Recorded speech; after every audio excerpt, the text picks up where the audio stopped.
Welcome to the Explainer. Today, we're diving into the absolute lifeblood of the modern internet.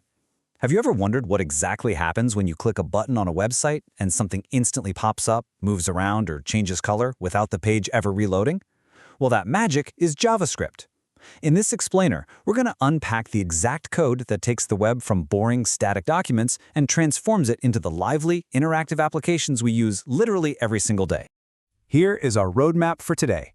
We'll start with a quick introduction to JavaScript, compare the client versus server-side, check out some basic conditions, unpack the DOM, see that DOM manipulation in action, and finally, weigh the real-world pros and cons. All right, Section 1, Introduction to JavaScript. Let's set the stage with a super quick history lesson on where this all started. So rewind to September 1995. A developer named Brendan Eich created JavaScript with one massive goal in mind, making web pages dynamic and interactive.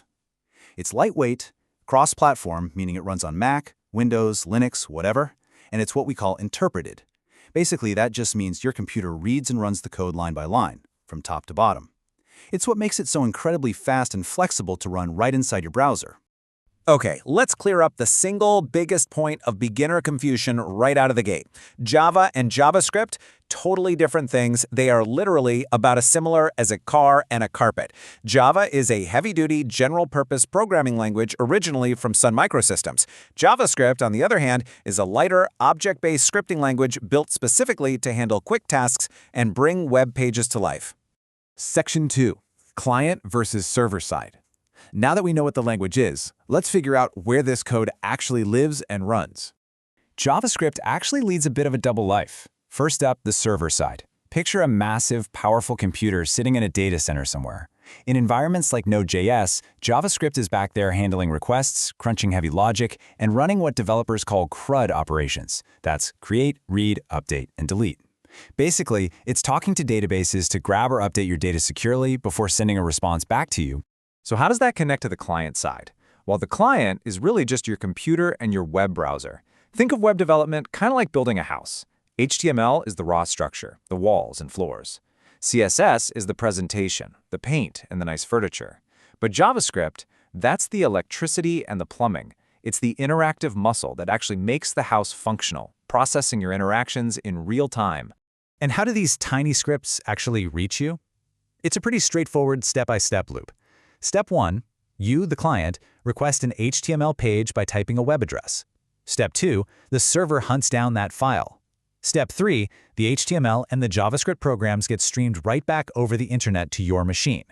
And finally, Step 4, your browser reads, interprets, and executes that script right there on your screen. Moving right along to Section 3, Basic JavaScript Conditions. Time to pull back the curtain and look at some actual code logic to build our confidence. Let's look at this tiny snippet. If num %2 equals 0. I know, it looks like math soup, but let's just translate it to English out loud. That percentage sign is called a module operator, and all it does is check for a remainder after division. So the code is literally just asking, hey, if I divide this number by 2, is the remainder exactly 0? If it is, the computer knows the number is even. If not, it's odd. It's really just simple, everyday logic.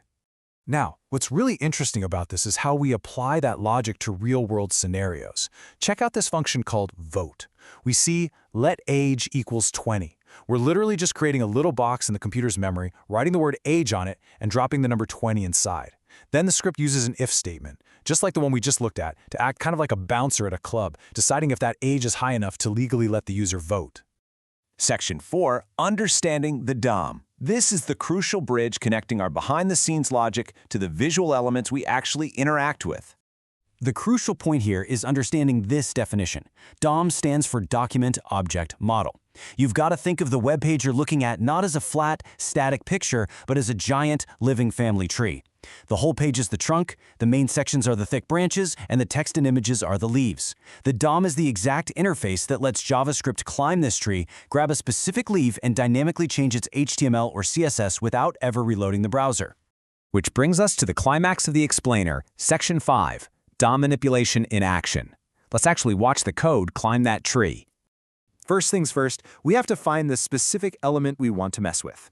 When you see syntax like document.getElementById and then myId, you can read it like a plain English command. It's telling the browser, hey, go into the document, use the Get Element by ID tool, find the element specifically named MyID, and grab it.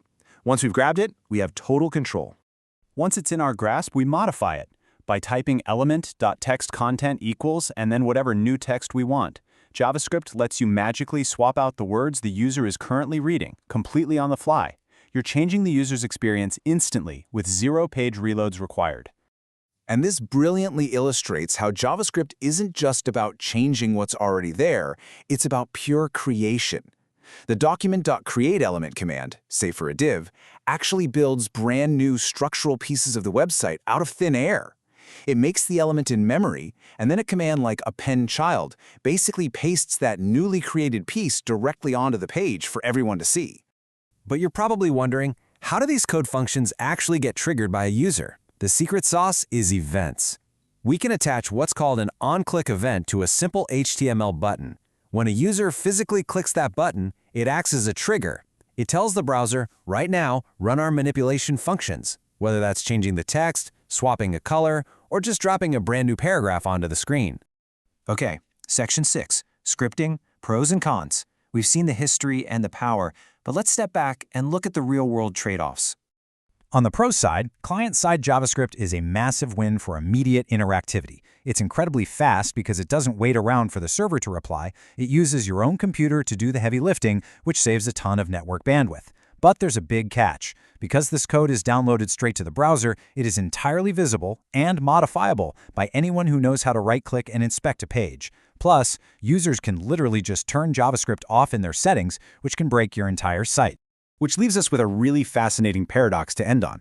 If JavaScript is the very engine that brings modern web pages to life, but it runs entirely on a user's visible, highly modifiable browser, how on earth do developers actually keep the web secure?